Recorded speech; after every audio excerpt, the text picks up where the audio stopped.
Assalamualaikum. Salam budaya. Kali ini saya akan membahas mengenai Tarekat Syaziliyah. Tarekat sebagai sebuah jalan untuk mendekatkan diri kepada Allah telah berkembang sangat pesat. Tarekat bukan hanya sebagai metode pembersihan hati dengan zikir, wirid, sholawat semata, namun sudah melembaga menjadi lembaga-lembaga formal sufi. Kali ini kami akan sedikit menjelaskan mengenai tokoh pendiri dari Tarekat Syaziliyah dan ajarannya. Tarekat Syaziliyah didirikan oleh Abu Al-Hasan Al-Syazili, yang bernama lengkap Ali bin Abdullah bin Abdul Jabbar Abu Al-Hasan Syazili. Silsilahnya mempunyai hubungan dengan orang-orang keturunan Hasan bin Ali bin Abi Thalib, yang berarti juga keturunan Siti Fatimah anak perempuan dari Rasulullah. Abu Hasan Al-Syazili dilahirkan di Gumara, bagian utara Maroko pada tahun 573 Hijriah.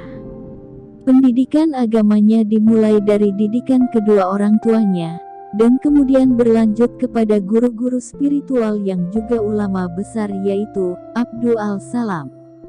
Setelah menuntut ilmu dari Syekh Abdul Al-Salam, serta atas saran gurunya itu, Abu Al-Hasan Syazili meninggalkan Maroko untuk beruslah atau mengasingkan diri dalam sebuah gua di desa Syazila, tepatnya di Bagayan, Tunisia. Di gua ini beliau menghabiskan hari-harinya untuk beribadah kepada Allah dengan melakukan sholat, puasa, zikir, dan tilawah.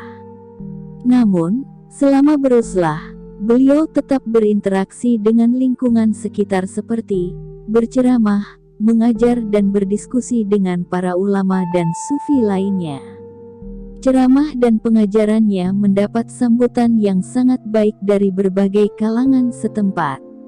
Mereka sering berdatangan ke tempatnya hanya untuk berdiskusi. Di penghujung hidupnya, Syekh Abu Al-Hasan Syazili tinggal di Mesir dan menjadikan Mesir sebagai pusat penyebaran ajarannya.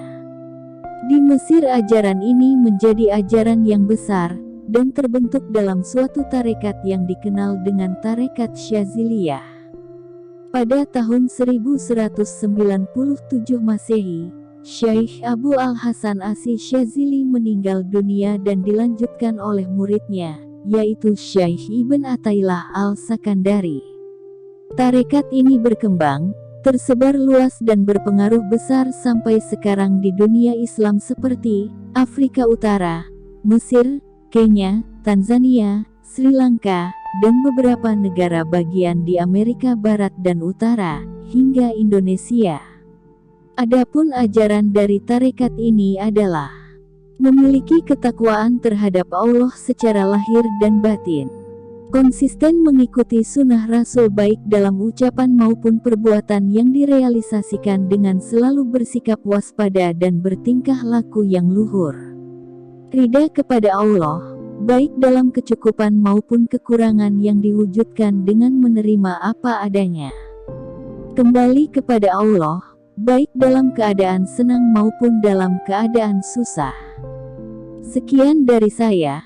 Mudah-mudahan ini bermanfaat untuk kita, dan menjadi studi awal dalam kajian sejarah pada masa lalu. Mohon maaf apabila terjadi kesalahan dalam penyebutan dan paparan yang disajikan. Assalamualaikum.